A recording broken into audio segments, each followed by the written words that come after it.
48 Angler. Let's do this. 24 Boote. 9 Nationen. Dobsche, dobsche, tralala. 3 Zielfische. Oh, Fisch auf Fisch. Und ein Pokal. Der YPC Boat 2025 wird euch präsentiert von Hearty Rice Feel the Difference. Der Anglerschmiede, dem Online-Weg zum Angelschein und dem B1 Bootscenter. Wir bauen dein Boot. Hallo liebe Zuschauer und herzlich willkommen zur 12. Episode des YPC Boat 2025 und damit zum Showdown in der bärenstarken Gruppe B.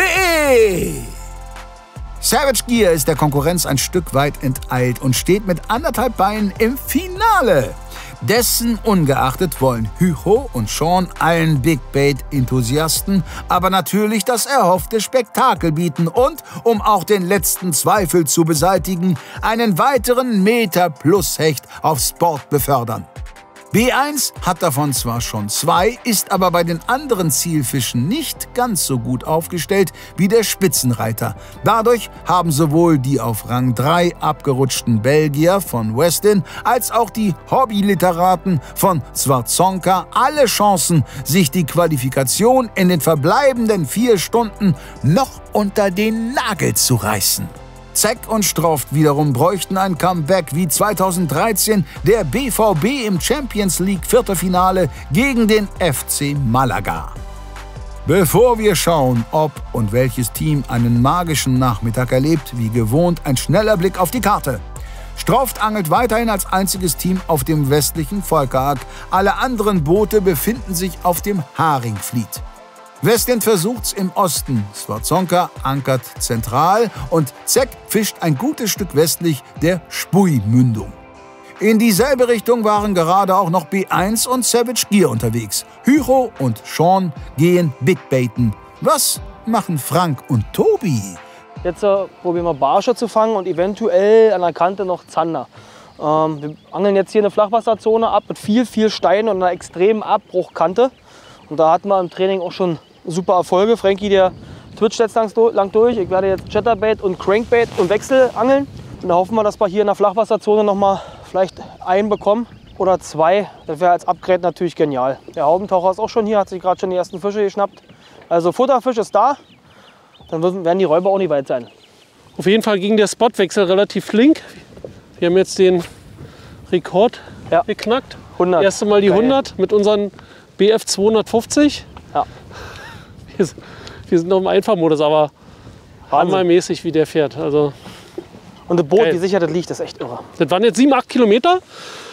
Und da ist doch schon wichtig, ein schnelles Boot zu haben, um Spotwechsel, also die ein bisschen weiter auseinander liegen, auch schnell zu vollziehen.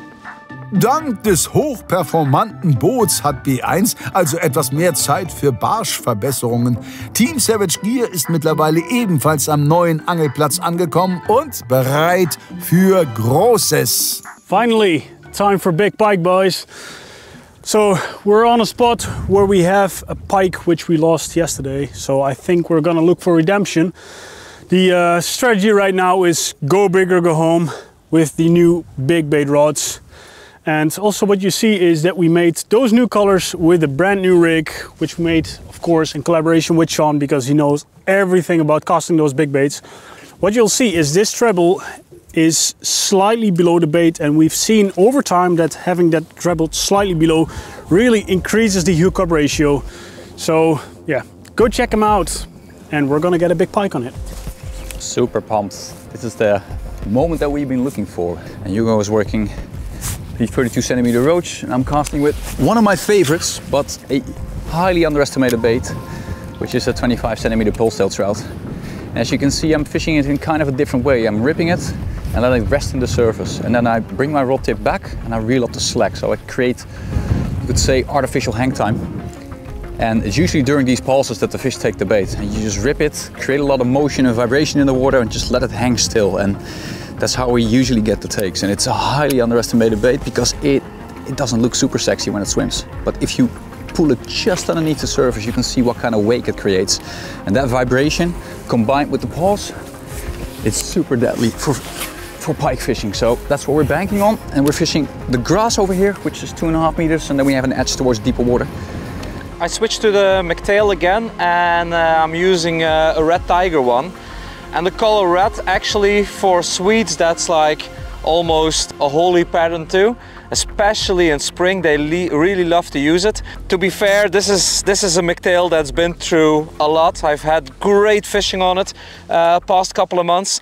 You know, that's that feeling what pike anglers have, that you have that one lure which has this special value or feeling to it. So on this spot, yeah, why not try? Ja, oh. Guter Fisch. Ja.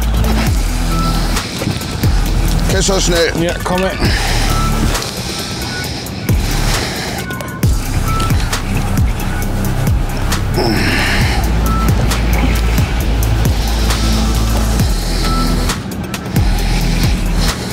Nein!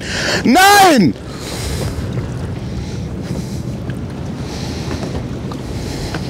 Es war ein Riesenzander. Verdammt, ich noch eins.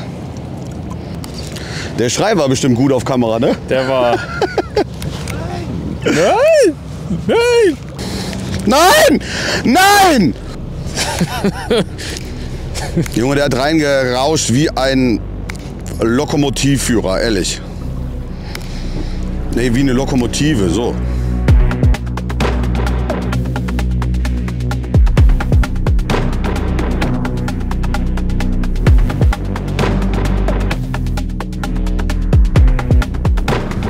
Ja. Gut? Geht. Okay. Und wir haben 47,5, 48.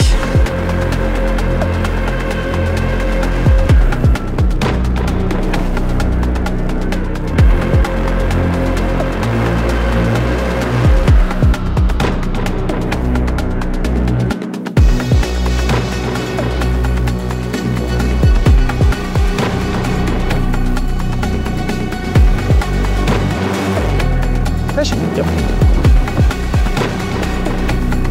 Pike? Oh, I should have left my rod in. It's good, it's good. Maybe it's perch, maybe it's a perch. I think it's Oh, it's a perch. possible. Kan een zender. But it's a good one. Ze zender, good zender. Ja. Again, a Shetties, 9 centimeter headlight. Nice zender, cool bite. Always nice. Always nice. I think it's end of 50. You guess, Toon, you are good in that. 58. It's 50, 56. Nice sander from Luke. Let's release him. Very good. Let it go. Bye bye. Little upgrade. 1 centimeter. 1 centimeter. Little by little. Crazy, eh?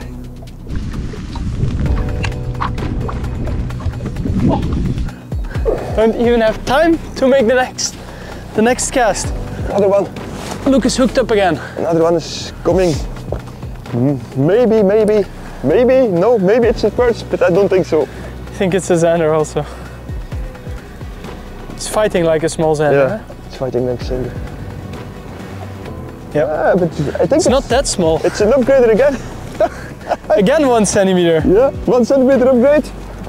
We think 59 approved. 59. Yes. Yes. Just showing the zander Luke just caught, and he's about to catch another one. Kleinschrittig zwar, aber Westin macht Boden auf B1 gut. Im Gegensatz dazu hat Zeck nach eigentlich guter Ausgangslage im Laufe des Tages immer weiter an Boden verloren. Die Stimmung auf dem Boot wirkt dementsprechend verhalten.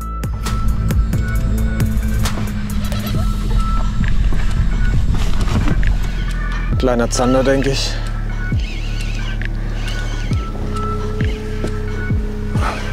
Ja, Zander. Oh, der ist gut, der ist okay.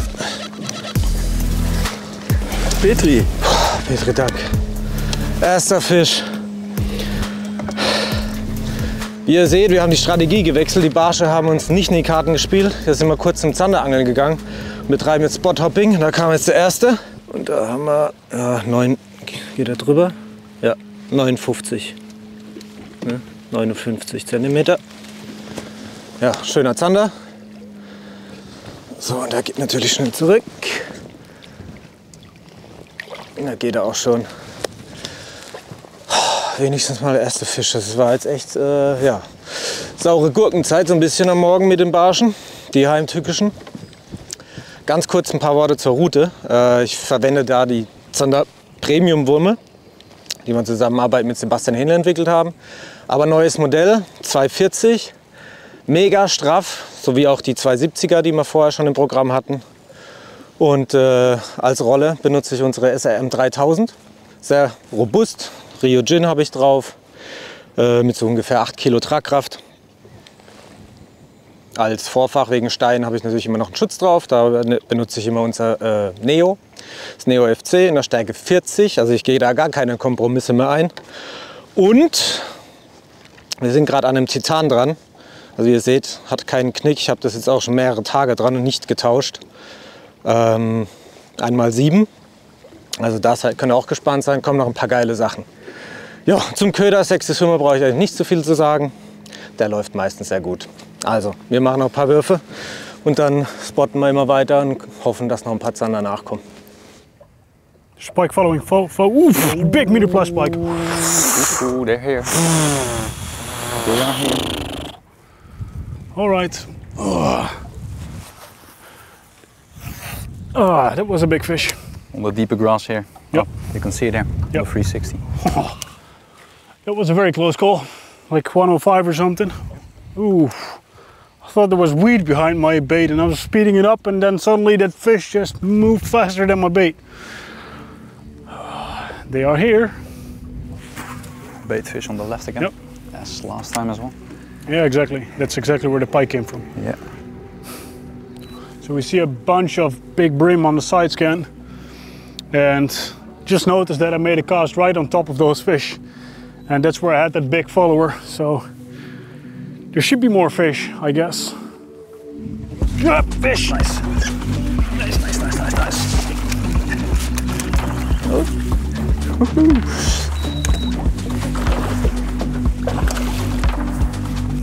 Up. Put it in the back of it. Yes. Those takes are so lovely, right? Oh man. Those rods are not forgiving. No, they're not. Yes. On the brand new Yuga color, First Blood. And we designed this color especially for clear water fishing because it's a transparent color. And yeah, that works really well on clear water. They're not all monster fish, but beautiful pike. Let's give it a quick measure. It's 85.5, so that's 86. Unfortunately, no upgrade. Still really happy with it. Nice. Lovely, but I want mommy. Soon will I get a bite. I will get the bite. Silver crappie. It's really, some people really love chromish baits in these waters. Yeah. So that's what I wanted to try it. And kind of a different animation. Sometimes when they're a bit off. Sure. Or like not tuning in on rubber baits. Trigger them. Make them angry. Yeah. Or fall in love. Yeah. As long as they eat it. Yeah. So we've been drifting this spot pretty fanatically. And so Klaas had one big follow. I had a decent follow as well. And there's still a tiny bit left, which we haven't tapped on. So we're gonna try that. We mixed up baits. So I started using a jerkbait with some side-to-side action, just to see if we can provoke a strike. And if that doesn't work out, we're going probably for a long run and tap on some spots we have caught pike yesterday, and maybe even some perch. So who knows what is going to happen. Abflug. Oh. Da war wohl ein Biss drauf. Abflug jetzt. Ja, ja. Ja, den Spot haben wir jetzt so ziemlich leer gepumpt. Jetzt müssen die erstmal wieder nachladen. Zweimal woanders hin. Und wenn die fertig sind mit Nachladen, dann kommen wir wieder. Because it doesn't make sense to go far away and then back. We are going to make a little drift for pike, but also zander and perch. I'm going to fish with a chatterbait. Look with a jerk bite, and afterwards maybe with pike baits. I will change, but it was still on. I do a few casts with the jerk bite. Yeah. But then I think you do with the chatterbait. Yep. I think I go for the western swim. Yeah. Because I know it's a good pike area. I caught real big pike in this area. So let's see what happens with the swim.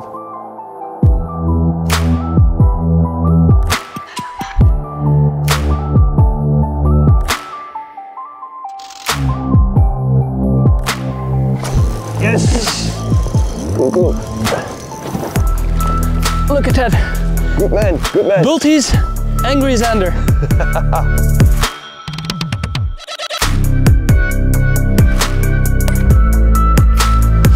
Fisch.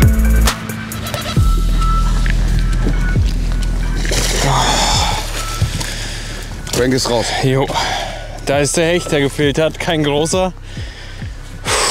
Aber mein Full Cut können wir nicht mehr machen. Und da fehlt noch der zweite Hecht, aber wir nähern uns dem Ganzen. So, wir haben 62, 61,5. Der darf schnell zurück. Da ist er. Barsch? Ja. Jawohl. Ich komme. Oder kleiner Zahn, das ist ein ganz kleiner Fisch. Kannst du mit der Hand landen? Ja, ja. Der ist, glaube ich, eh zu klein, oder? Oder willst du ihn kurz messen? Ist die Matte nass? Ja, die ist noch nass. Ja. Da 42. Da komm ich. Nee, reicht nicht. Nee, 40, zu klein. Und darf gleich wieder zurück. Zu klein? Ja, ja. Aber man kann es ja mal probieren. Egal, Petri, immerhin mal wieder ein Fisch.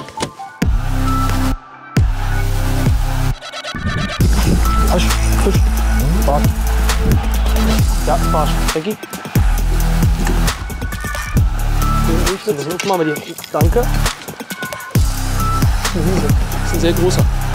Schöner Barsch. Ja, okay. Hammer. Tobi? Plan? Ja, super. Wird er jetzt? Das war erstmal eine Ansage von der Spotwahl. So, immerhin. 40,5. 40,5 ist locker. Guck mal, hier, guck mal. Ja, 40,5, also 41. Oh, 41er Barsch. 41er Barsch, Upgrade. Tobi, Petri. Guck dich mal die Farbe an. Das gibt's da ja nicht. Guck mal, wie rot der ist. Gut, komm, weiter. Hier sind noch mehr. Potenziell ein sehr wichtiges Upgrade, fast ohne Anlaufzeit. Und auch bei Stroft dauert's am neuen Spot nicht allzu lange. Fisch. Guter? Ja, dicker Barsch.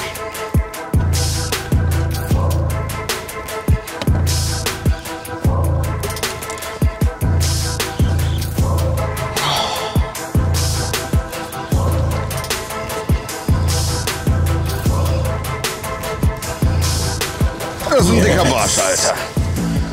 Junge. Yes! Gerade eben wollte ich noch sagen, vielen Dank, der Herr. Stark. Gerade eben wollte ich noch sagen, die ganzen Finesse-Techniken haben mich in den letzten Tagen so enttäuscht. Und wir haben so wenig gute Fische auf Craw und Co. gefangen. Aber der kann sich sehen lassen.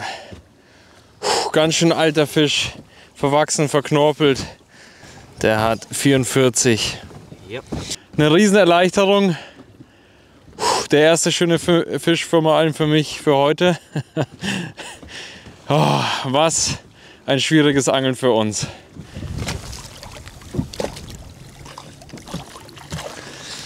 Yes! Findest du schwierig angeln heute?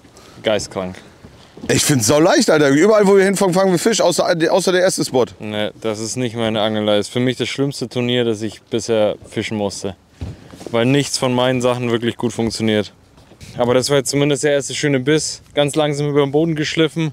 Mit der geflochtenen Schnur spürt man unter Wasser alles. Einfach nur leicht die Route minimal bewegt. Das ist jetzt hier eine Nace NXT Pro, die kommt in den nächsten Monaten raus. Super sensible Route in Kombination mit der GTPS ist das absolut genial. Auch bei dem starken Wind spüre ich unter Wasser diese Muschelfelder, die da sind. Wann kommt die raus, die Route? Der kommt gegen Anfang des Jahres 2025 raus. Also wenn ihr die Folge schaut, ist die Route mit Sicherheit schon auf dem Markt. Ich habe keinen roten Sponsor, mir ist das egal. Hati Reis, Akabuto, was habe ich noch? Poison Adrena, Shimano, Nace, One, habe ich 2. Und die sind sehr, sehr gut. Gibst du mir Geld gleich, ne? Ja, gebe ich dir Geld gleich. Sascha, Marketingprofi durch und durch. B1 hat übrigens ebenfalls keinen Routensponsor, macht aber nichts, solange das Boot performt.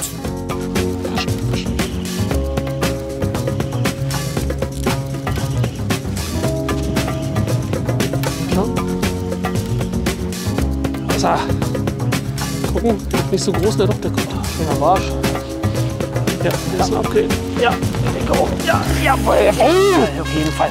Auf jeden Fall. Der nächste Barsch. Scheiße. Ist das ein Vieh? Oh. Ist das ein Trümmer? Geil. Ankerfunktion? Geil. Ja, Anker, zack. Oh, er hat ihn. Er hat ihn. Er hat ihn. Ja. So, meine Güte, ey. Gut. So, schon wieder leicht verletzt. Alle Fische mit Stacheln. So, und? Oh ja, oh ja. Ja. Oh ja. Guck mal, 48. Ja, 48. 48. 48er Barsch, Leute. 48er Barsch. Das ist ungefähr. Ja, da ist er. Komm her. Ja. 48er Barsch. Hier, Leute. Hat eine Murmel. Und wieder ein Stachel drin. Frank muss aufpassen, denn momentan sieht's aus, als könnte er die Hände noch fürs Finale brauchen.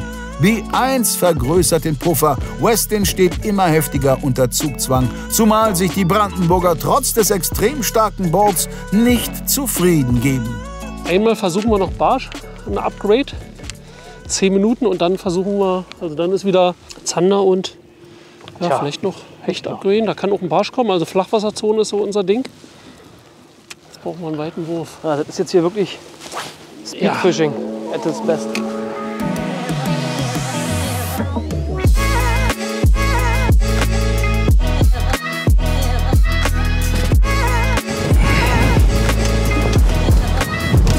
Hilfe? Nee, komme ich nur mit der Hand. Ja, 44.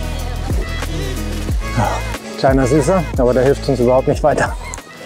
Dennoch wieder was auf dem Board.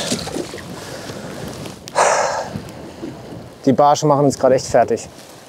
Egal, weiter. Anker.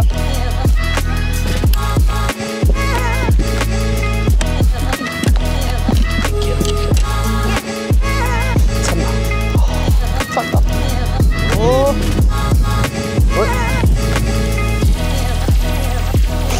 Hey, scheiße. Weiter, Frank. Geduld euch für Hecht. Mitnehmen. Vorsicht, der hängt ganz knapp. Macht schön langsam.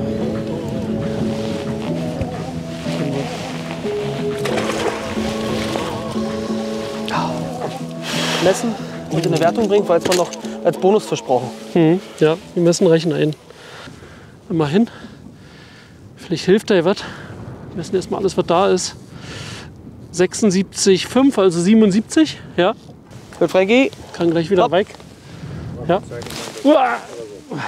Das ist hier immer diese Knuckles. Also man sollte sich wirklich Handschuhe zulegen. Haben wir in der Vorbereitung haben wir uns mehr ums Boot gekümmert als um uns selbst. So, weiter geht's. Top.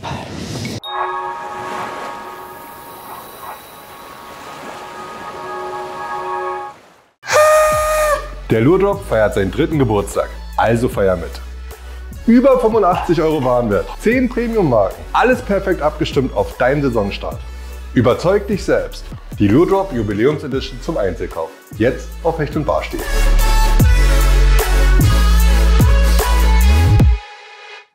Der Power Vibe fürs Powerfischen. Geworfen vom Ufer, vom Boot Geschleppt vom Ufer vom Boot. Mit dem Power Vibe habe ich ein absolutes Must-Have umgesetzt. Und das natürlich 100% bleifrei. Die Tauchschaufel aus einem Stück gefertigt für noch besseres Laufverhalten. Power-Sprengringe und super scharfe Drillinge. 55 mm, große Silhouette für noch mehr Druck unter Wasser. 3 Lauftiefen, 1 bis 2, 2 bis 3, 3 bis 4 Meter. Und das wohlgemerkt geworfen. Ausgestattet mit einem magnetischen Weitwurfsystem für hohe Wurfdistanzen. Freut euch auf 8 superfängige LMAB-Dekore. Der neue Köfi Power Vibe ab sofort erhältlich in deinen Tackle Stores.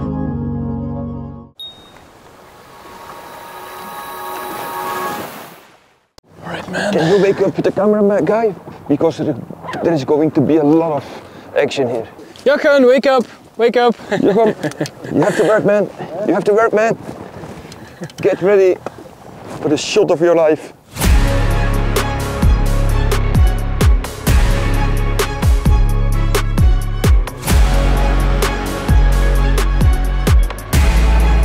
Yeah, big one. Big fish, big fish, big fish, big fish on. Big fish on, and keep it low so he cannot jump. Big pike. Woohoo! Oh man, this is a big one.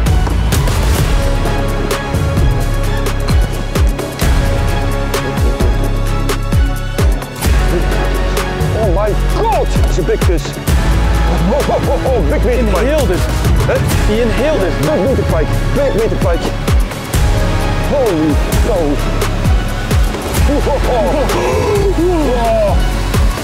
On the new swim with the tail.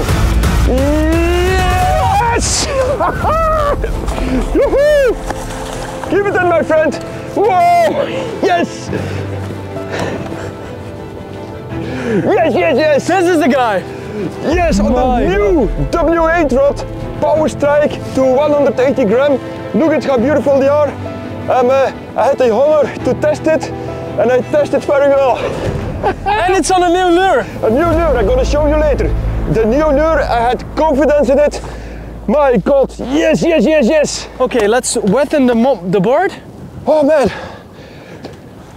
Bananas! Yes, man!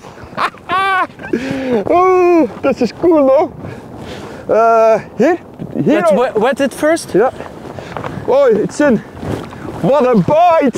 What a bite! Let's do it again there, yeah. What a bite!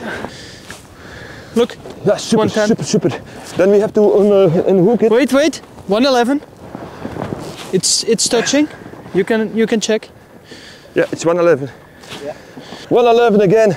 Oh, my lucky banana. We can let it go? Yes. Okay. Ich war vorhin ein bisschen vorschnell, denn mit diesem zweiten Riesenhecht ist B1 gerade noch komfortabler Vorsprung fast wieder dahin. Westin schnuppert wieder an der Qualifikation. Der sonst so besonnene Luke ist einigermaßen euphorisiert. Oh, guys, this is fantastic. And now I have to tell you the whole story because this is really, really insane. Really insane. I mean, everything I was using is new. And our engineers did a fantastic job with this lure because you all know our Westin Swim. It's a super lure to catch pike, but now we brought it with a rubber tail. And this one is sinking, but it's still not sinking like a rock. It's just slowly sinking. So you can wind in, 2 meters stop, 2 meters stop, and then it hangs there. They cannot resist it. It's fantastic, and especially this color because the water is clear. When the water is a little bit more dirty, I take bright colors. And in the pre-fishing, we had really, really good fishing on it. Smaller ones, but today I said on that spot I need to try it. So, the Westin Swimtail, the Swimtail is new and it's available in the shops right now. And there is also, in the same packaging, there is a curly tail. So you can also use it. It depends what you like, but they are both good. And I have to clean up my fluorocarbon here because it's a little bit damaged. This is crazy. This is crazy, eh? Man, shall I move the boat to the next spot? You move the boat to the next spot so I can take a you drink. can take a nap. I'm gonna... You deserved it. I'm gonna relax for a second. I cannot believe what's happening. Man. Yeah, let's do quickly a few casts here. Before we go away. Just quickly. Let's quickly catch a 111. We need a big one, huh? We need a kicker fish too. I mean, we know Westeen got a 115. Sean and Hugo, they have the 110 fish. It would be lovely with a kicker fish and a 50 perch. Well, man, that's when the Oompa Loompas from the French fry And then part 3, and maybe I will also have the time to do part 4. Yeah, who knows? I already know, if I'm gonna write part 4, it's gonna be about space wars. Can you imagine seeing fucking forellen in the strömming in the space? That's gonna be some epic shit, man. Epic shit, man. Oh, fish. Nice. That's a good fish. That's a good fish. That's the first one. Whoa, look at that! Yeah. My God, that's a monster fish. That's a 120 or something. It's not take it slow. Whoa. Oh my God. On the pulse too. Easy. Look at the size, man. Oh.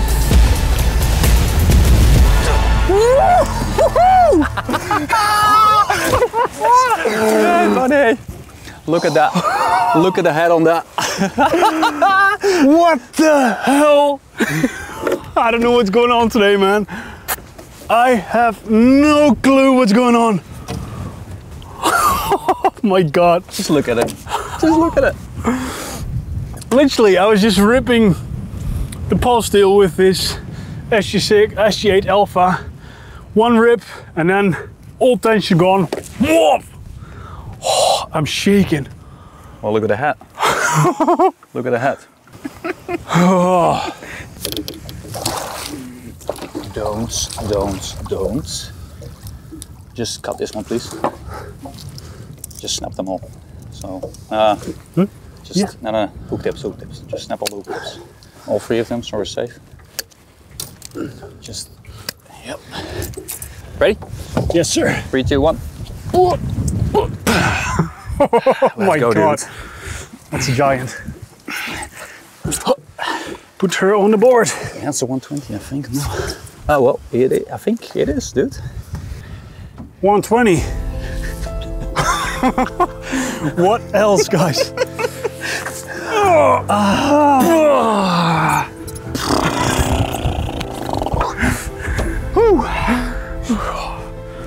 Unbelievable. Well done, sir. Look at the hat. I think we're well on our way to our finals. I think we deserved it. 1.20 meters. Oh. And what a release. Oh man, unbelievable. This was exactly what we were looking for. That one giant. And we've been catching big fish on small baits, but as you see again, going big sometimes can really just trigger those big fish. And also having a fish like this in the net, we don't want to take any risks. Just get the cutting pliers, cut the hooks, make sure that that big fish is gonna be out of the net as soon as possible. Some quick pictures, nice shots. You saw that release. Super healthy fish. And hopefully someone of you can catch that fish later on as well. Dem schließe ich mich an. Mit dem i-Tüpfelchen in Form dieses gigantischen Hechts knackt Team Savage Gear Strofts Vorrundenrekord aus dem letzten Jahr. Schon jetzt eine sensationelle Leistung und ganz davon ab, großer Respekt für das vorbildliche Fischhandling der Niederländer. Wir sind am nächsten Spot angekommen. Der Plan ist wie folgt, dass wir jetzt versuchen, den letzten Hecht zu kriegen, der uns jetzt in der Wertung noch fehlt, um die Punkte auf jeden Fall nicht liegen zu lassen. Ich habe eine schöne dicke Maus von Black Bay drauf. Ein affengeiles Teil, habe ich ganz neu und ich liebe es jetzt schon. Hatte ich in der zweiten Folge hatte ich da schon einen Biss drauf. Ja, sieht natürlich aus wie so ein Flamingo, aber unter Wasser eine absolute Granate. Und wirklich für euch eine Empfehlung, das Teil, ich find's geil. Wenn die nichts kommen, fahren wir vor die Insel. Fisch! Oh yes, Alter, das ist ein Riesenhecht. Boah, das ist ein Riesenhecht.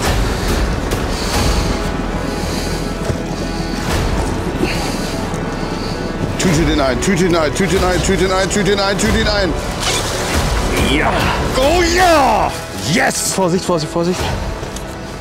Wow. Zweiter Wurf. Booyah! Ich habe euch gesagt, das Ding von Black Bay. Yes! Boom! Yes, Sascha! Richtiger Hechtangler, der Typ.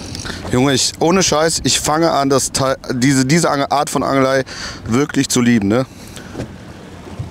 Was ein Moped.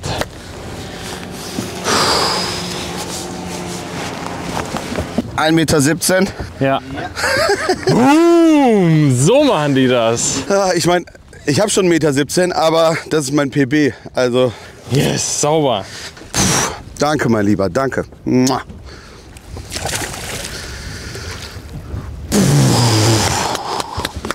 Yes! Was ein Hecht. Junge, kein Biss, kein gar nichts, ne? Hing einfach. Junge, ich sehe aus. Du Scheiße. Die Hose komplett eingesaut. Und zitterst am ganzen Körper. Ja, gut, das ist halt das Adrenalin, ne? Dafür machen wir das ja. Fuck. Komplett eingeschnürt hier. Gut war. Wieder tanzen kann der Tottenhausen auf einmal. Ist so. Puh. So, wenn das Adrenalin so ein bisschen kickt, dann herrlich. Was habe ich hier gefischt? Wie gesagt, das Black Bay Teil habe ich gerade kurz vorher. Wolltest du noch was sagen oder? Wie gesagt, das Black Bay Teil. Das ist auch eine Empfehlung von Sebastian gewesen. Das ist die GTP R7. Die R-Schnur kennt ihr von Flo aus den YPC Bank Folgen. Der benutzt die gerne im Kraut. Ich benutze die gerne für solche großen Sachen, weil du kannst dich zu 100% drauf verlassen. Damit kannst du ein Auto abschleppen. So viel kann diese Schnur ab.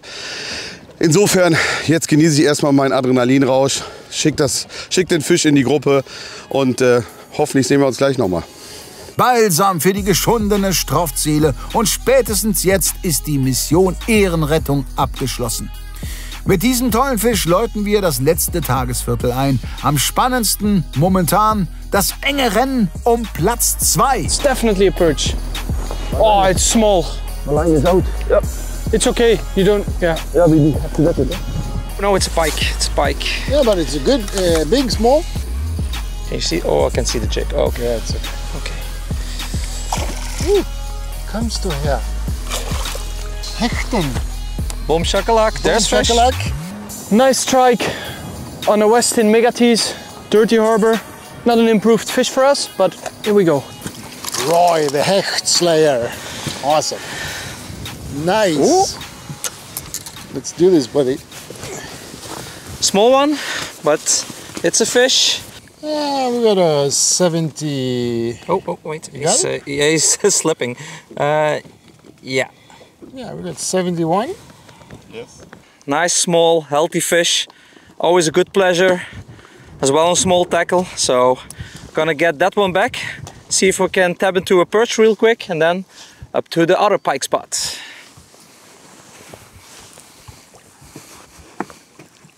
Perfect.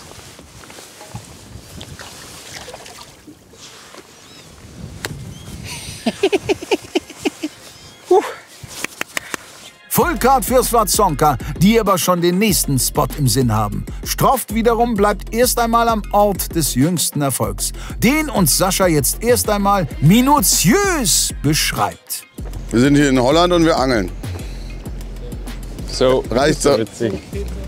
Was? Okay.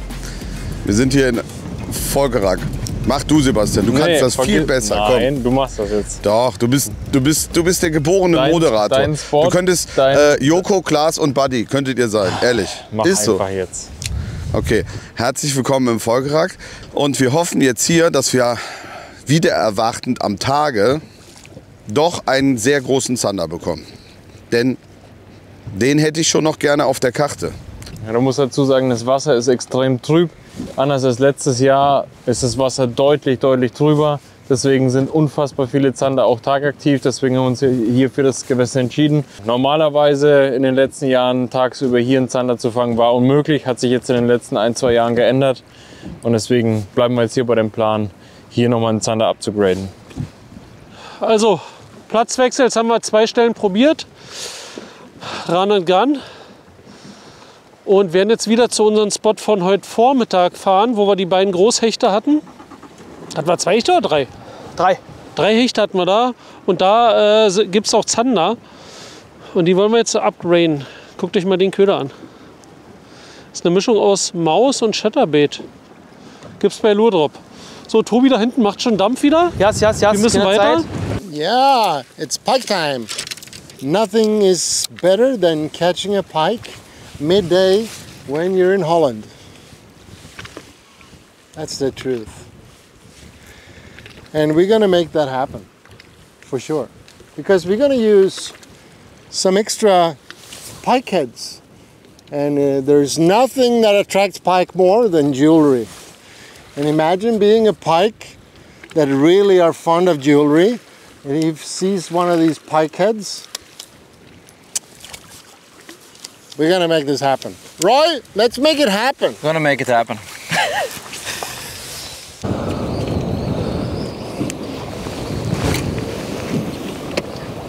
Wollen wir hinten gehen?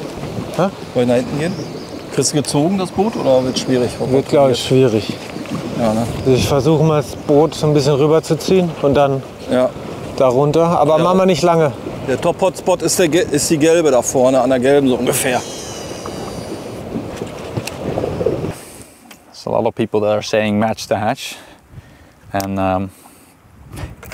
I'm a firm believer in that colors need to stick out.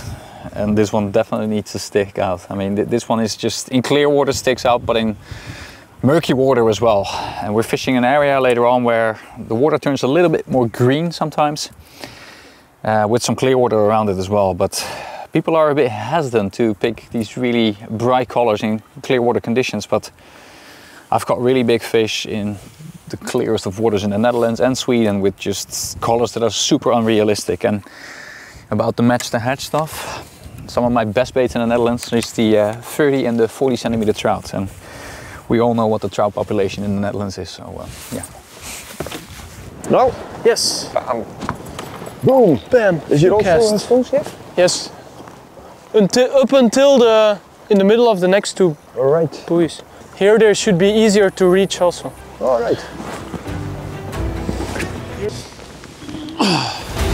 Fisch. Ja, schön. Tobi, sehr gut.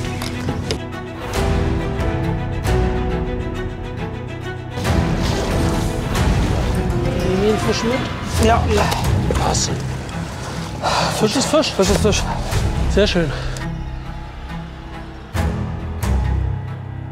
68, kann gleich wieder schwimmen. Hopp. Schöner Fisch.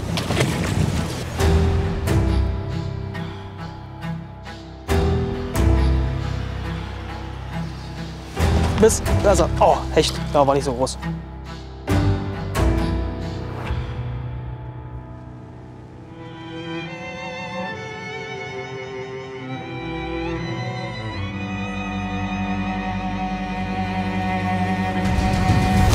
Ja, der ist besser.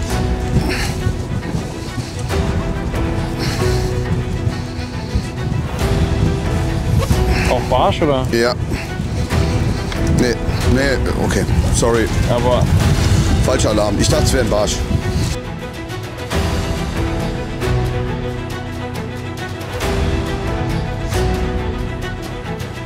Das ist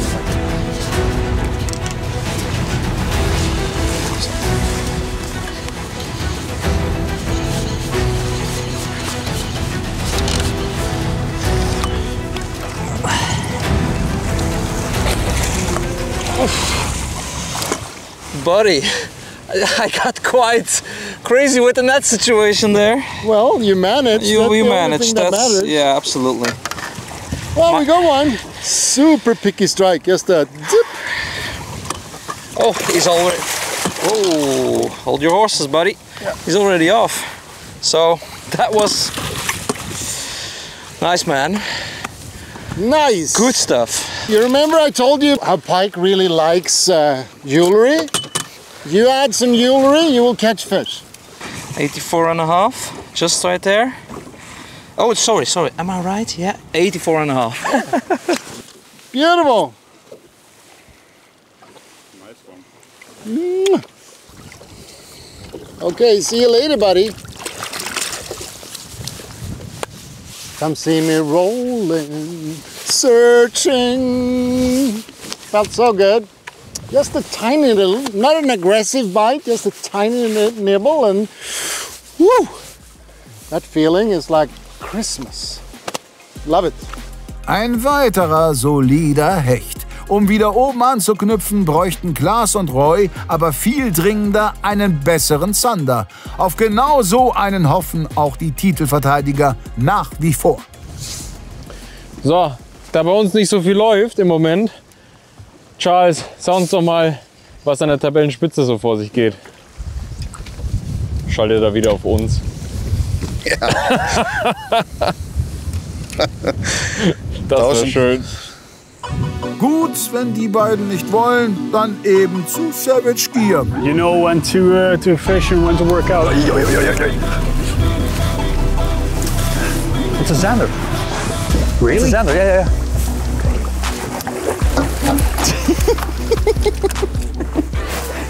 What a take!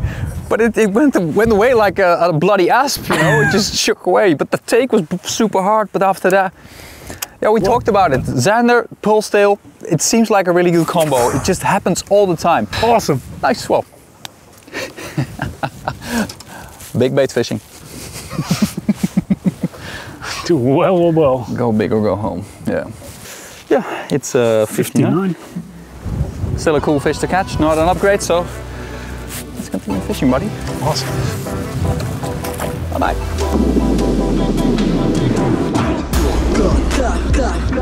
It's not so big, but it's not so bad also. Drop shot?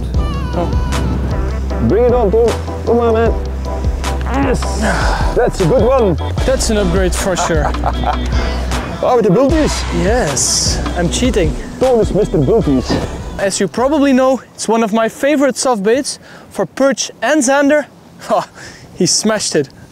Look at that. It's already out, and that's definitely an upgrade. 61. 61? A nice strike with the bulties. Let's release this beautiful zander. Bye-bye. Let's go. Da ist er. Sanjon? Oh, ja, schräg gekriegt. Small one? It's on. Yeah. Small one? No, maybe small, maybe big one. There was a lot of slack in the line. Big one. That's a big one. Big one. Yeah. Yep. Yeah. This is a nice fish. I don't think it's an upgrader. I think it is. Oh, if you say it is, 60. it's okay. 60 is the smallest. I think this is bigger. Yeah? Yeah. Okay. Yeah, it's 61. Look, it's touching. Yes, it's an upgrader. Bit? You have it? With 1 centimeter, what? A rock hard bite. Rock hard bite on the Shetties, 9 centimeter in a bright color. Always works when the water is murky. So it was on a far away cast and it was not on the bottom yet. And boom! Wir steuern zielstrebig auf ein enges Finish zu.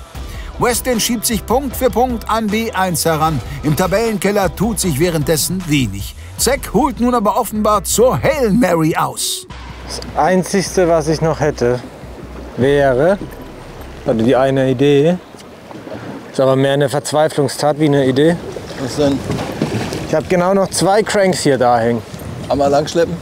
Einmal die Kante hoch runter, Power Hour. Ja, komm. Können wir machen. Also es sind die einzigsten 2 Crankbaits, die ich da hängen habe. Aber es ist halt jetzt eine Option, weil irgendwie läuft hier gar nichts. Ist vielleicht auch jetzt nichts mehr anderes drin. Großen Spotwechsel brauchen wir nicht mehr machen, da rennt die Zeit weg. Und wir wissen, dass hier welche rumschwimmen. Wir haben sie am Sight Imaging drauf, die stehen nur nicht am Spot. Von daher, wir können es ja mal 20 Minuten machen, das ist vielleicht auch ganz gut für den Kopf. Power Hour. Ja. Und dann versuchen wir noch ein paar Zander von dem anderen, unserem letzten Spot rauszukurbeln. Probieren wir es. Was willst du machen? Ohne Barsch ist der ganze Tag im Punkt. Genau. Ohne Barsch ist der Tag im Arsch. Ja, ist unglaublich. Im wahrsten Sinne. Also ich fische jetzt ja echt schon lange hier und aber so einen Barschtag habe ich auch noch nicht gehabt. Irgendwo habe ich eigentlich immer welche rausbekommen, aber mir fällt auch nichts mehr ein. Also bin ziemlich leer gepumpt. Zumindest was hier in der Ecke noch ist, ne? Wo wir nicht lange Boot fahren müssen. Ja. Also, let's go. Schon mal die 2 Dannys.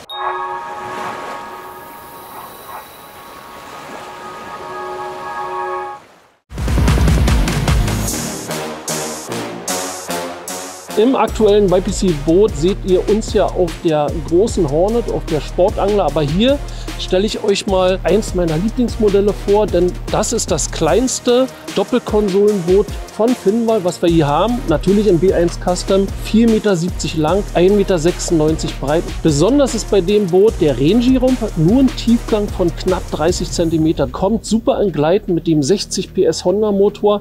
Also das ist ein echt starkes Boot, unsinkbar natürlich. Und das kriegt ihr hier schon ab 16.900 €. Und wer auf dem Boot ganz ohne Scheiben steht, für den haben wir natürlich auch was Richtiges, und zwar bei Paul. Die Finnwall 420 B1 Pro, 4,20 Meter x 1,86 mit wenig Tiefgang, B1 Custom Design, führerscheinfrei. Eins meiner liebsten Modelle. Und hier erhältlich ab 9.900 € im Angebotspreis. Das Boot schiebt nochmal ganz anders. Und zu der Finnwall B1 Pro 420 Tiller gibt es noch einen Kartenplotter im Wert von 1.200 € in Kombination mit dem Honda BF15 on top für euch. Ja, und hier zu der Finnwall 470 und dem BF60 gibt es sogar einen Garmin Kartenplotter Fischfinder im Wert von 1.849 € gratis dazu. Und jetzt wünschen wir euch viel Spaß beim Schauen. Mögen die Boote performen.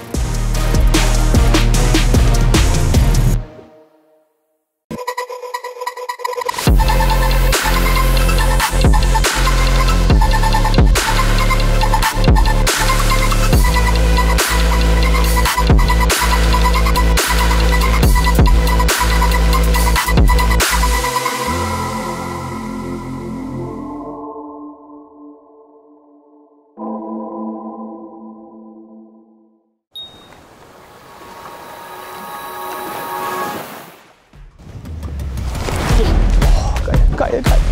Bitte sein. Den Sonnenbarsch. Den Sonnenbarsch. Frankie. Monsieur Chapeau. Zander. Machen wir. Ja, aber kriegen. Erstmal das Update ist gerade hoffentlich. Und dann die Route hier. Noch ein Twitchy. Ja, möchtest du sagen? Nehmen wir erstmal mit. Den nehmen wir erstmal mit. Da ist immer das Ziel schon mal erreicht. Ja. Da ist der Zetti. Bisschen im Best-Style, ja? Auf jeden Fall im Best. Das kannst du. Ja. Sagst du? Kapitän? 60,5, 61. Verbesserung. Da ist der Zetti. Jetzt haben wir schon 1,5 Stunden, 2 Stunden geangelt auf den Zetti, aber speziell, und da kam er. Zack.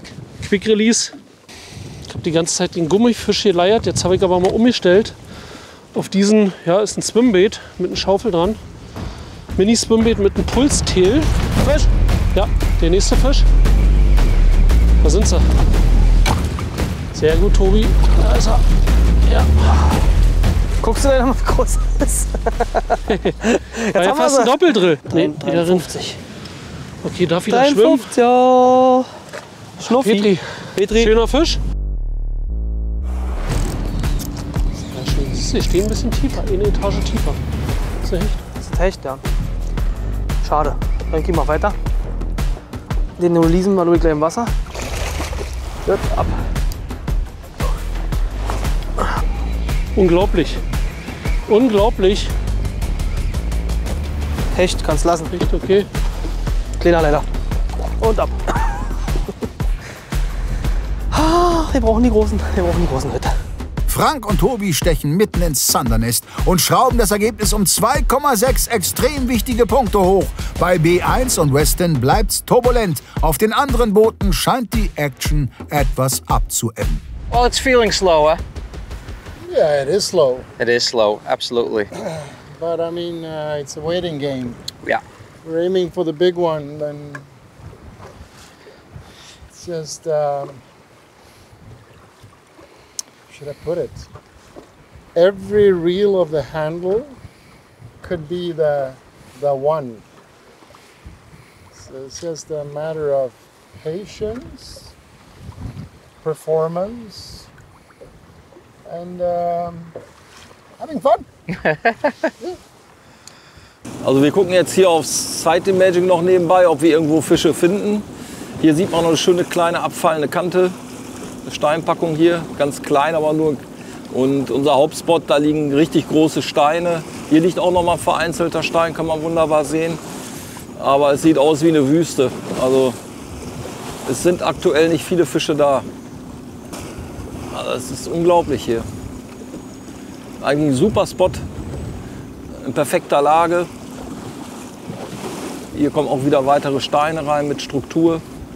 Und gerade beim Schleppen, wenn man etwas längere Strecke macht, habe ich schon tolle Sachen gefunden unter Wasser, die gute Spots sind. Aber alles hier heute in unserer Ecke, für die wir uns entschieden haben, konnte mir oder uns in dem Fall nicht weiterhelfen. Ja, ich weiß es auch nicht, was heute los ist. Was auf jeden Fall ist, in dem Bereich, wo wir fischen, ist das Wasser noch klarer geworden. Die Strömung hat sich verändert. Ob es damit zu tun hat, ich bin im Moment noch nicht sicher. Das ist richtig schön an. Was hältst du davon? Oh. 1, 2 Bier mehr, ja. Haben wir auf jeden Fall richtig Spaß mit dir gemacht. War echt schön. Bis jetzt war alles super. Vielleicht wird es noch richtig gut. Ich hätte es mir zwar ein bisschen anders gewünscht, aber... Ja, ich mir auch, wenn ich ehrlich bin. Aber erzwingen können wir nichts, Frankie. Wir hatten eine gute Zeit bis jetzt. Auf jeden Fall. Ich weiß nicht, jetzt machen wir noch das Beste draus. Genau. Ich weiß nicht, wie viele Turniere ich schon gefischt habe, aber das zählt definitiv zu meinen härtesten Tagen heute. Ich kann es nicht erklären. So what we're gonna do is we're gonna fish one of these buoys. It's pretty known that around those buoys it can be pretty interesting to do some casting. It's a really small spot and we've tried multiple ones in training. But around one of them we basically caught sander pike, just no perch, but it's worthwhile to try it. It's not big, so probably we'd give it 10 minutes and then yeah, we're gonna go all the way to the big pike spot and hope to have the Hollywood ending. Let's hope so. Klaas, Hollywood ending? Hallelujah! Do you want a Hollywood ending? No, I want a massive Hollywood ending.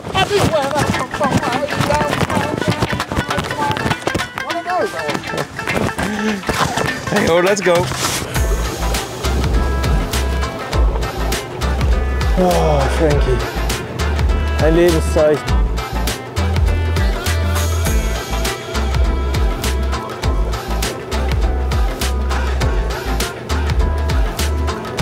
Jetzt macht er ein bisschen was. Jetzt kommt er aber auch gleich.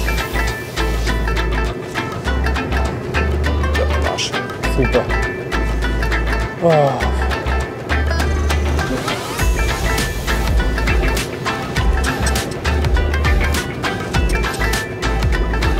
Oh, noch ein schöner. Junge, noch ein schöner. Meine Rute. Fahr die Rute, nimm die Rute, nimm die Rute. Gib mal die Schnur. Oh, der Motor ist ja aus, ne? Er ist aus. Das ist ja verschreckt. Am Danny, Alter! Geil! Oh. Komm, einen noch! Einen holen wir noch. Noch ist das Spiel nicht vorbei!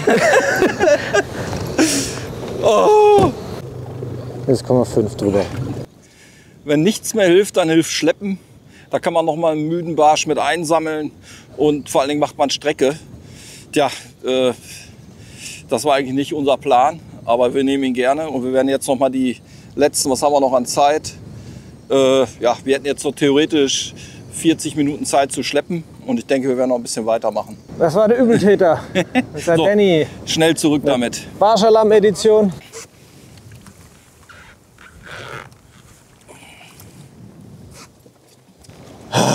Jetzt machen wir so weiter. Komm her. Jetzt holen wir so Wenn rein. nichts mehr geht, dann geht Schleppen. So, Danny ist wieder ins Wasser und Ja. Strecke machen. Ein Barsch und dann kriegen wir vielleicht noch die Full Cut. Was ein solcher Barsch gemütsmäßig so ausmachen kann. Zack ist wieder da und will zumindest die letzte Leerstelle auf dem Board füllen. Und auch anderswo zieht das Tempo plötzlich wieder an. Ja. Oh, der ist gut.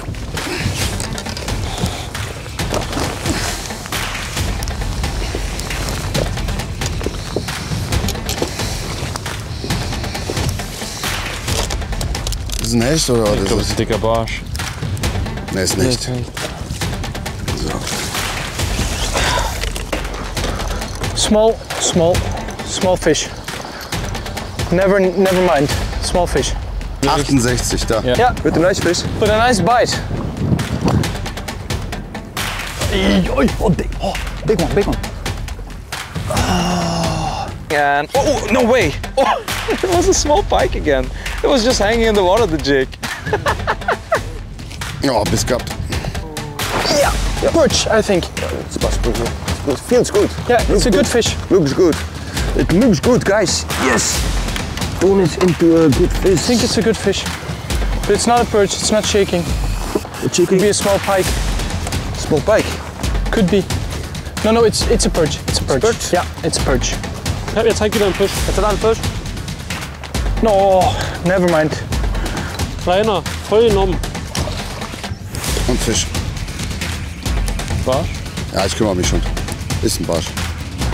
Not an upgrade, but the strike on this light jig heads are crazy. Bye. Na ja. Schöner Zetti wieder auf den Sonnenbarsch. Weiter geht's. Ich will gerade wieder nichts. Ich merke auch nichts. Fisch. Barsch. Jawohl, die Frankie, der Weiße. Der Danny, echt mega gut.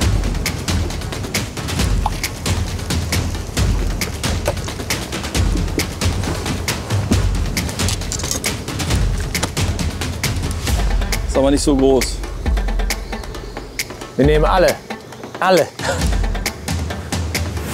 Er kam ungefähr da, wo der andere auch kam. Ja. Ist aber nichts Großes dran. Aber ein Barsch. Warte, jetzt. Hast du? Jetzt sinkt.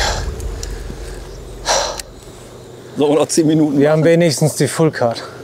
Das ist die Full Card. 35. Ja, manchmal kann es schnell gehen. Wie gesagt, beim Schleppen, da macht man auch manchmal mit Crankbaits, gerade mit Crankbaits, müde Barsche munter. Und auch der konnte dem Danny nicht widerstehen.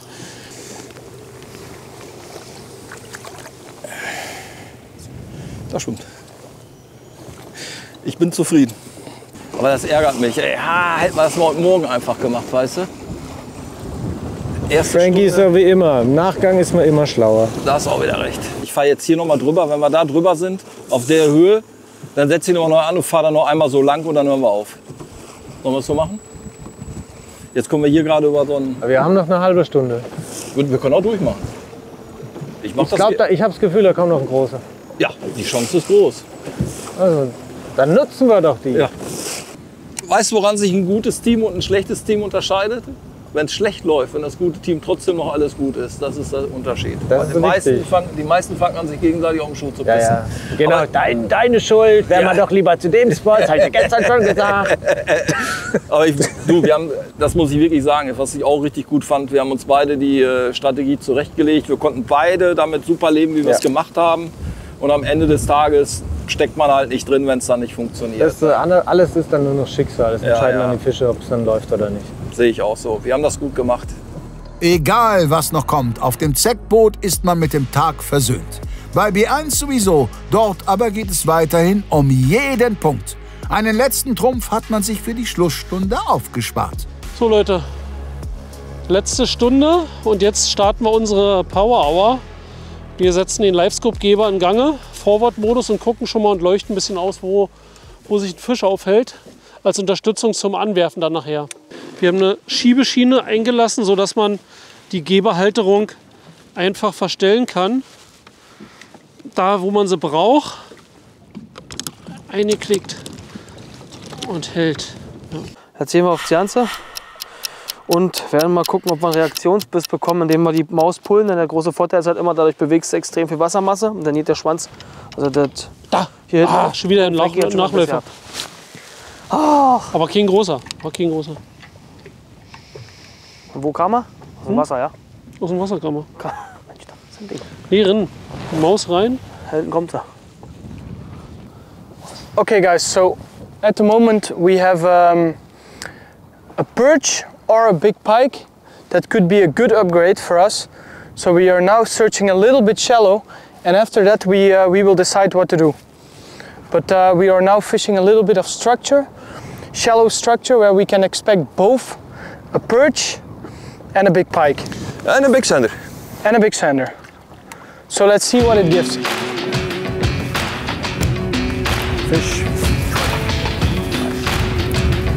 Ooh, the biggest salmon of the day. There's no more stress. Nice little zeddy. No, you have 2 zappers during the whole episode. Not sure what it is. It doesn't fight like a small pike, but hey, it's going places. Oh, a small pike, eh? No? Yeah. Another one of those funky bites. Really strange. Wow. Again, right in the surface. Awesome bite. So many G's out here. Oh man, that's a nice 55 centimeters under, I guess. Fish. Ist der wie, Alter? Ja, ist ein Barsch. Der kam genau auf unseren Spot, wo wir die ganze Zeit gejiggt haben. Geil, ne? Ja. Ich glaube, dann können wir Feierabend machen, oder? Ja. Nein, Hecht. Fängt er den ein? Warte. Scheiße. Jetzt haben wir ihn. Fängt er den einzigen Hecht, der hier rumschwimmt? Egal, wenigstens ein Fisch. Ja, 61, der bringt uns leider nichts. Es ist ein kleiner Hecht, das ist ja schön, aber wir haben uns ehrlich gesagt auf Barsche eingestellt und die brauchen wir auch. Der hilft uns leider nicht weiter. Dennoch mal wieder ein bisschen Aktion. Der kam auch auf den Danny, diesmal auf die Farbe Glam Perch. Hour ist vorbei, aber ich würde sagen, die letzte halbe Stunde kommt das kleine Zeug hier weg und das ganz große Zeug raus. Jetzt probieren wir es noch mal auf Hecht. Ja, fish on. And that's, I think, perch. Ja, perch. It's a perch. And a good one. Yes, sir. Bingo. Little upgrade. A few points. All right. And it is 41. Yes. 41 perch. So happy with this old fighter. It's an old one. You can see that. I think it has his best years, but before he dies, he wants to say hello. Lüg kann's nicht ahnen, aber meine Güte ist das eng. Ein 44er Barsch, ein 66er Zander oder ein 86er Hecht würden Westin aktuell reichen. Wir gehen in die allerletzten Minuten. Rettet sich B1 ins Ziel oder klingelt es noch einmal bei unseren kaltschnäuzigen Belgiern? So, we take the power 10 minutes. Is that okay? Yes. The power 10 minutes. You can cast with small sheds around them. Yeah. I'll do the live scoping. And I do the easy part, casting. Many fish here? A few. I'm about to catch one. Yeah? Yeah. Swims under the boat.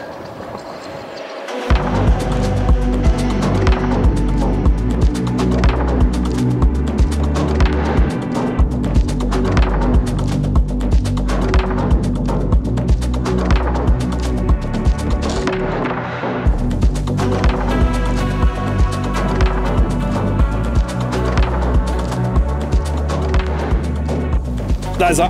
Echt? Ja, Nein! Nein, ab! Alter!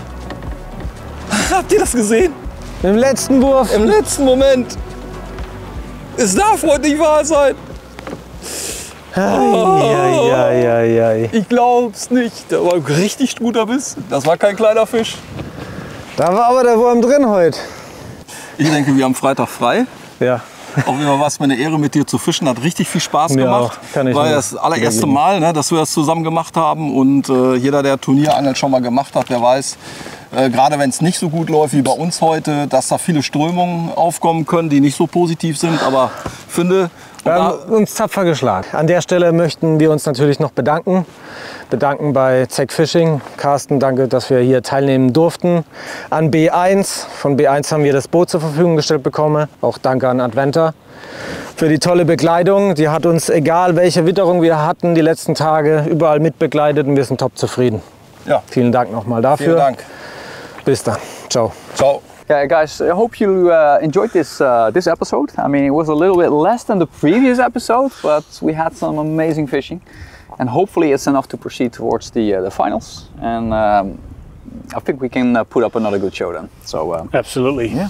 So thanks for watching. Thanks for the support, and we'll hopefully see you soon. Yeah. See ya. See you. Well done, sir. Give me a hug. Ja, es war ein geiles Angeln mit dir mal wieder. Aber in diesem Jahr, glaube ich, sieht es nicht allzu rosig aus für uns. Nein, aber man kann auch nicht immer gewinnen. Und das ist auch okay.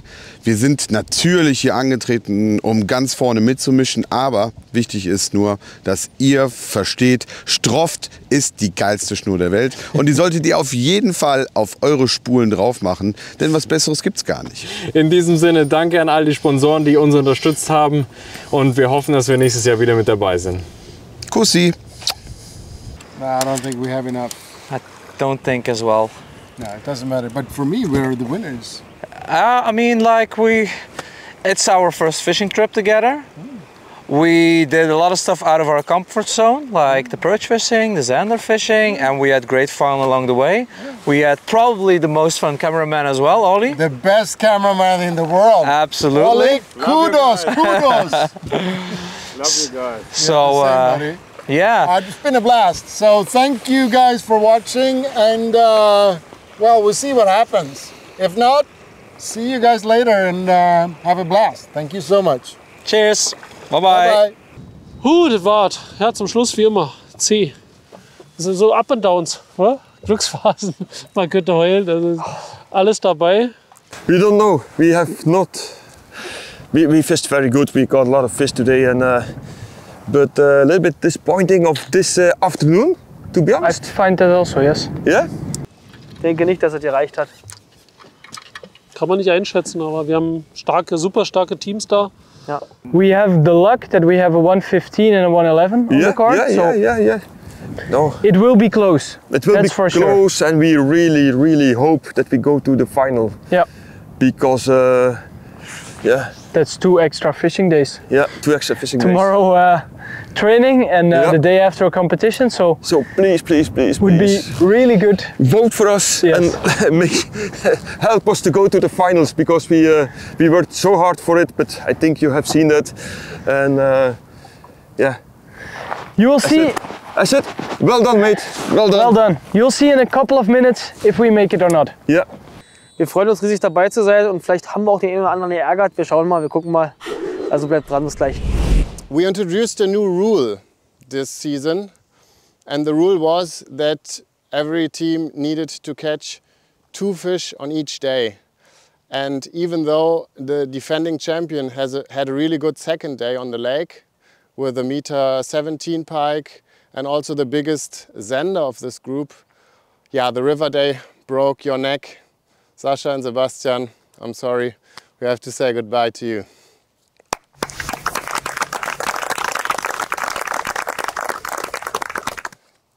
When Team Zec announced that they would send Frank Bussmeier to this tournament, I think some of the other competitors became a bit nervous, because Frank won many tournaments on those waters here on the big lakes.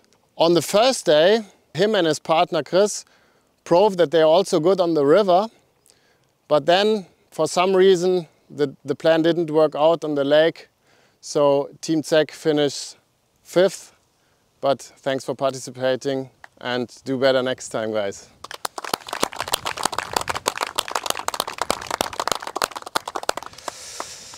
Here in this camp, I'm sharing a house with 2 camera guys, with Sami and Olli. And Olli had the pleasure to film Team Swatsonka. He came back from the river day and said it was the funniest day in his life at work.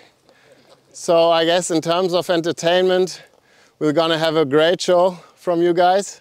In terms of fishing, it was not bad at all. Pretty solid overall, but the really huge fish were missing to go to the finals.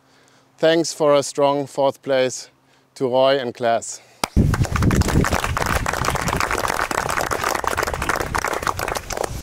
That leaves us with 3 teams, and I can say that all of the 3 teams have really good performances, very, very strong boards. Yeah, but 1 team is still incredible, still a big difference in terms of points between the 1st and the 2nd place. 6 fish of 98 points or more. I think almost 790 points in total. Crazy performance, 1.10 meter on the river, 1.20 meter on the lake. Huge perch, big zander. Congratulations to Hugo Herremann and Sean Witt for Team Salvage Gear.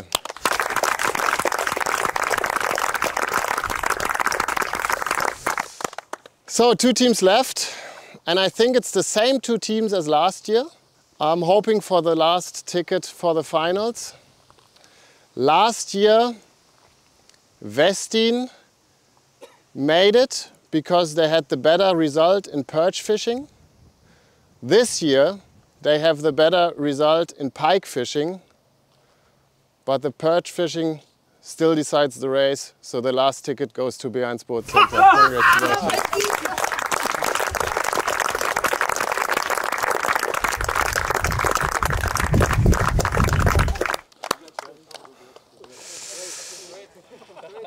Yeah, Ton and Luc, congratulations also. 727 points, more than the 1st in Group A. That's a bit of bad luck this time. Yeah, thanks for 2 tough but also pretty good fishing days for the 2 teams in the finals. Yeah, I'm very pumped to see if you can reproduce your score or at least close to that. Yeah, it's going to be exciting. Thank you.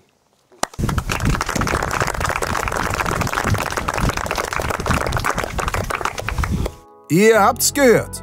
In Gruppe A hätte es für den Gruppensieg gereicht. Trotzdem fahren Luc und Ton hier nach Hause. Extrem bitter, aber einmal mehr der Beweis, was für ein Spektakel wir in Gruppe B erlebt haben. Glückwunsch an ein überragendes Team Savage Gear und die Jungs vom B1 Boats Center.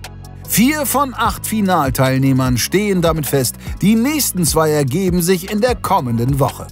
In Gruppe C gehen Bite of Bleak, Monkey Lures und Fox Rage mit überragendem Zwischenresultat in den River Day. Tailwalk und Adventure sind aber nicht allzu weit entfernt und auch Sunline konnte den Kopf nach einem sehr mauen Auftakt noch aus der Schlinge ziehen. Alles offen also. Seid am Donnerstag ab 20 Uhr dabei. Lasst den Teams aus Gruppe B vorher noch ein bisschen Liebe in den Kommentaren da und stöbert mal in unserem Online-Shop. Vielen Dank fürs Zusehen. Ciao.